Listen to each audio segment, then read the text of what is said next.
or left. The tower gives instructions to correct the situation. There are several communications. The controller clarifies where they are, tells them to exit the wrong runway, and continue toward the correct one. It is not an emergency, but it is an uncomfortable episode. A misstep during a phase of flight that should be completely under control. The engines spool up, and the DC-8 begins its takeoff roll.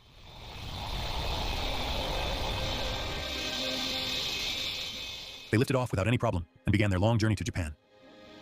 The aircraft leaves the ground. For a moment, it seems that everything is going to be fine. The freighter manages to get off the runway and begins the initial climb. But right away, there is something strange about the aircraft's attitude. The nose rises too much. The airplane does not project the clean stability of a solid takeoff, but rather a sense of excessive effort, as if it is trying to climb more than it can at that moment. The first officer orders, "Gear up!" The landing gear must be retracted. 1 second later, the flight engineer breaks the routine and issues a warning that already sounds like real concern. "We're climbing too steep." The remark comes late, and it comes loaded with tension. He does not like something about the aircraft's attitude.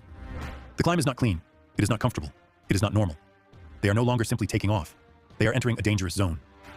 The DC-8 continues climbing for a few more moments, but it does so clumsily, under strain.